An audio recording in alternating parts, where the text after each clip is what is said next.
The most massive tsunami, perfect storm is bearing down upon us.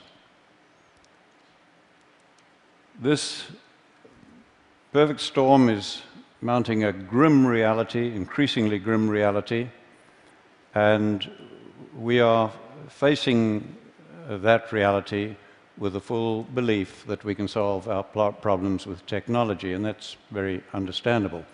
Now, this perfect storm that we are facing is the result of our rising population, rising towards 10 billion people, land that is turning to desert, and of course, climate change. Now, there's no question about it at all. We will only solve the problem of replacing fossil fuels with technology. But fossil fuels, carbon, coal, and gas, are by no means the only thing that is causing climate change. Desertification is a fancy word for land that is turning to desert, and this happens only when we create too much bare ground. There's no other cause. And I intend to focus on most of the world's land that is turning to desert. But I have for you a very simple message that offers more hope than you can imagine. We have environments where humidity is guaranteed throughout the year. On those, it is almost impossible to create vast areas of bare ground, no matter what you do. Nature covers it up so quickly. And we have environments where we have months of humidity followed by months of dryness, and that is where desertification is occurring. Fortunately, with space technology now, we can look at it from space, and when we do, you can see the proportions fairly well. Generally, what you see in green is not desertifying, and what you see in brown is. And these are by far the greatest areas of the Earth. About 2/3, I would guess, of the world is desertifying. I took this picture in the Tihama Desert while 25 millimeters, that's an inch of rain, was falling. Think of it in terms of drums of water, each containing 200 liters. Over 1,000 drums of water fell on every hectare of that land that day. The next day, the land looked like this. Where had that water gone? Some of it ran off as flooding, but most of the water that soaked into the soil simply evaporated out again, exactly as it does in your garden if you leave the soil uncovered. Now, because the fate of water and carbon are tied to soil organic matter, when we damage soils, you give off carbon. Carbon goes back to the atmosphere. Now, you are told over and over, repeatedly, that desertification is only occurring in arid and semi-arid areas of the world, and that tall grasslands like this one, in high rainfall, are of no consequence. But if you do not look at grasslands, but look down into them, you find that most of the soil in that grassland that you've just seen is bare and covered with a crust of algae, leading to increased runoff and evaporation. That is the cancer of desertification that we do not recognize till its terminal form. Now, we know that desertification is caused by livestock, mostly cattle, sheep, and goats, overgrazing the plants, leaving the soil bare and giving off methane. Almost everybody knows this, from Nobel laureates to golf caddies, or was taught it, as I was. Now, the environments like you see here, dusty environments in Africa, where I grew up, and I loved wildlife, and so I grew up hating livestock because of the damage they were doing. And then my university education as an ecologist reinforced my beliefs. Well, I have news for you. We were once just as certain that the world was flat. We were wrong then, and we are wrong again. And I want to invite you now to come along on my journey of re-education, and discovery. When I was a young man, a young biologist in Africa, I was involved in setting aside marvelous areas as future national parks. Now, no sooner, this was in the 1950s, and no sooner did we remove the hunting, drum-beating people to protect the animals, then the land began to deteriorate, as you see in this park that we formed. Now, no livestock were involved, but suspecting that we had too many elephants now, I did the research and I proved we had too many, and I recommended that we would have to reduce their numbers and bring them down to a level that the land could sustain. Now, that was a terrible decision for me to have to make, and it was political dynamite, frankly. So our government formed a team of experts to evaluate my research. They agreed with me, and over the following years, we shot 40,000 elephants to try to stop the damage. And it got worse, not better. Loving elephants as I do, that was the saddest and greatest blunder of my life, and I will carry that to my grave. One good thing did come out of it. It made me absolutely determined to devote my life to finding solutions. When I came to the United States, I got a shock to find national parks like this one desertifying as badly as anything in Africa. And there'd been no livestock on this land for over 70 years. And I found that American scientists had no explanation for this except that it is arid and natural. So I then began looking at all the research plots I could over the whole of the western United States where cattle had been removed to prove that it would stop desertification. But I found the opposite. As we see on this research station, where this grassland that was green in 1961, by 2002, had changed to that situation. And the authors of the position paper on climate change, from which I obtained these pictures, attribute this change to unknown processes. Clearly, we have never understood what is causing desertification, which has destroyed many civilizations and now threatens us globally. We have never understood it. Take 1 square meter of soil and make it bare, like this is down here, and I promise you, you will find it much colder at dawn and much hotter at midday than that same piece of ground if it's just covered with litter, plant litter. You have changed the microclimate. Now, by the time you are doing that and increasing greatly the percentage of bare ground on more than half the world's land, you are changing macroclimate. But we have just simply not understood why was it beginning to happen 10,000 years ago? Why has it accelerated lately? We had no understanding of that. What we had failed to understand was that these seasonal humidity environments of the world, the soil and the vegetation, developed with very large numbers of grazing animals. And that these grazing animals developed with ferocious pack-hunting predators. Now, the main defense against pack-hunting predators is to get into herds. And the larger the herd, the safer the individuals. Now, large herds dung and urinate all over their own food, and they have to keep moving.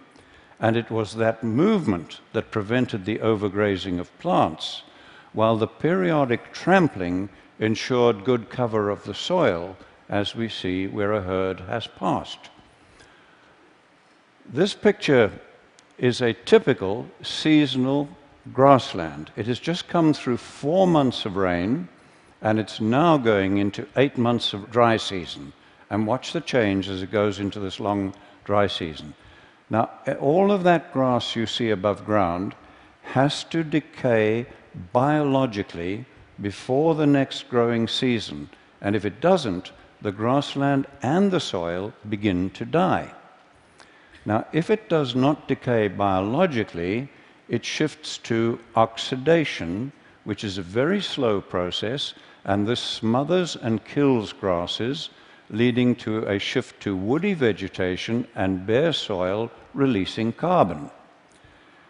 To prevent that, we have traditionally used fire. But fire also leaves the soil bare, releasing carbon. And worse than that, burning 1 hectare of grassland gives off more and more damaging pollutants than 6,000 cars. And we are burning in Africa every single year more than 1 billion hectares of grasslands, and almost nobody is talking about it. We justify the burning as scientists because it does remove the dead material and it allows the plants to grow. Now, looking at this grassland of ours that has gone dry, what could we do to keep that healthy? And bear in mind, I'm talking of most of the world's land now. Okay? We cannot reduce animal numbers to rest it more without causing desertification and climate change. We cannot burn it without causing desertification and climate change. What are we going to do?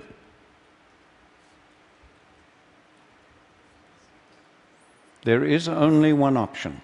I repeat to you, only one option left to climatologists and scientists, and that is to do the unthinkable and to use livestock, bunched and moving, as a proxy for former herds and predators and mimic nature. There is no other alternative left to mankind. So let's do that. So on this bit of grassland, we'll do it, but just in the foreground. We'll impact it very heavily with cattle to mimic nature, and we've done so, and look at that. All of that grass is now covering the soil as dung, urine, and litter or mulch, as every one of the gardeners amongst you would understand, and that soil is ready to absorb and hold the rain, to store carbon, and to break down methane. And we did that without using fire to damage the soil, and the plants are free to grow. When I first realized that we had no option as scientists but to use much vilified livestock to address climate change and desertification, okay, I was faced with a real dilemma. How were we to do it? We'd had 10,000 years of extremely knowledgeable pastoralists bunching and moving their animals, but they had created the great man-made deserts of the world. Then we'd had 100 years of modern range science, and that had accelerated desertification, as we first discovered in Africa and then confirmed in the United States, and as you see in this picture of land managed by the federal government. Clearly more was needed than bunching and moving the animals, and humans, over thousands of years, had never been able to deal with nature's complexity. But we biologists and ecologists had never tackled anything as complex as this. So rather than reinvent the wheel, I began studying other professions to see if anybody had. And I found there were planning techniques that I could take and adapt to our biological need, and from those I developed what we call holistic management and planned grazing, a planning process. And that does address all of nature's complexity and our social, environmental, economic complexity. Today, we have young women like this one teaching villagers in Africa how to put their animals together into larger herds, plan their grazing to mimic nature, and where we have them hold their animals overnight, we run them in a predator-friendly manner, because we have a lot of lions and so on, and where they do this and hold them overnight to prepare the crop fields, we're getting very great increases in crop yield as well. Let's look at some results. This is land close to land that we manage in Zimbabwe. It has just come through 4 months of very good rains, it got that year, and it's going into the long dry season. But as you can see, all of that rain, almost all of it, has evaporated from the soil surface. Their river is dry despite the rain just having ended, okay? And we have 150,000 people on almost permanent food aid. Now let's go to our land nearby on the same day with the same rainfall and look at that. Our river is flowing and healthy and clean, it's fine. The production of grass, shrubs, trees, wildlife, everything is now more productive, and we have virtually no fear of dry years. And we did that by increasing the cattle and goats 400%, planning the grazing to mimic nature and integrate them with all the elephants, buffalo, giraffe, and other animals that we have. But before we began, our land looked like that. This site was bare and eroding for over 30 years, regardless of what rain we got. Okay? Watch the marked tree and see the change as we use livestock to mimic nature. This was another site where it had been bare and eroding, and at the base of the marked small tree, we had lost over 30 centimeters of soil, okay? And again, watch the change just using livestock to mimic nature. And there are fallen trees in that now because these are now, the better land is now attracting elephants, etc. This land in Mexico was in terrible condition, and I've had to mark the hill because the change is so profound.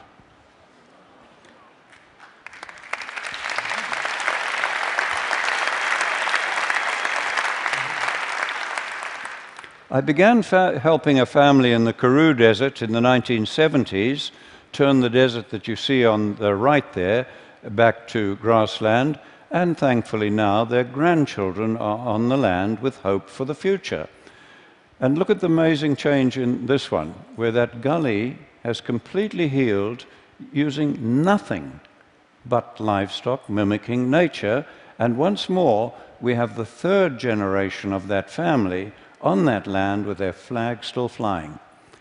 The vast grasslands of Patagonia are turning to desert, as you see here. The man in the middle is an Argentinian researcher, and he has documented the steady decline of that land over the years as they kept reducing the sheep numbers.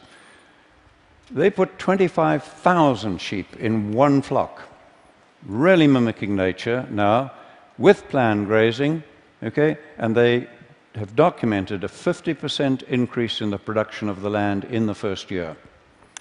We now have in the violent Horn of Africa pastoralists planning their grazing to mimic nature and openly saying it is the only hope they have of saving their families and saving their culture. 95% of that land can only feed people from animals. I remind you that I am talking about most of the world's land here that controls our fate, including the most violent region of the world where only animals can feed people from about 95% of the land.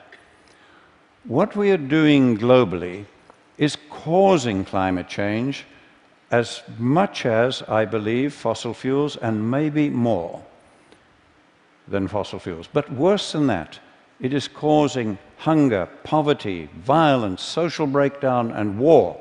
And as I am talking to you, millions of men, women, and children are suffering and dying. And if this continues, we are unlikely to be able to stop the climate changing even after we have eliminated the use of fossil fuels. I believe I've shown you how we can work with nature at very low cost to reverse all this. We are already doing so on about 15 million hectares on 5 continents. And people who understand far more about carbon than I do calculate that for illustrative purposes, if we do what I'm showing you here, we can take enough carbon out of the atmosphere and safely store it in the grassland soils for thousands of years. And if we just do that on about half the world's grasslands that I've shown you, we can take us back to pre-industrial levels while feeding people. I can think of almost nothing that offers more hope for our planet, for your children, and their children, and all of humanity. Thank you.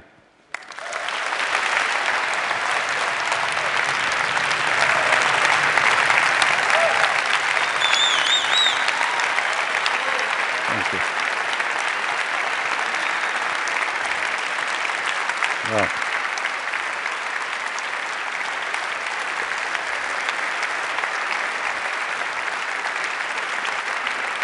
Thank you, Chris. Thank you. Thank you. I have, and I'm sure everyone here has, A, 100 questions, B, wants to hug you. I'm just going to ask you one quick question. When you first start this, and you bring in a flock of animals, it's desert, what do they eat? How does that part work? How do you start? Well, we've done this for a long time, and the only time we have ever had to provide any feed is doing mine reclamation, where it's 100% bare. But many years ago, we took the worst land in Zimbabwe, where I offered a £5 note in a 100-mile drive if somebody could find one grass in a 100-mile drive. And on that, we trebled the stocking rate, the number of animals, in the first year with no feeding, just by the movement, mimicking nature, and using a sigmoid curve, that principle. It's a little bit technical to explain here, but well, I would love to. Yeah. I mean, this is such an interesting and important idea. Yeah. The best people on our blog are going to come and talk to you and try and. I want to get more on this that we wonderful. Can share along with the talk. That is an astonishing talk, truly an astonishing talk, and I think you heard that we all are cheering you on your way. Thank you so much. Well, thank you all. Thank you all. Thank you, Chris.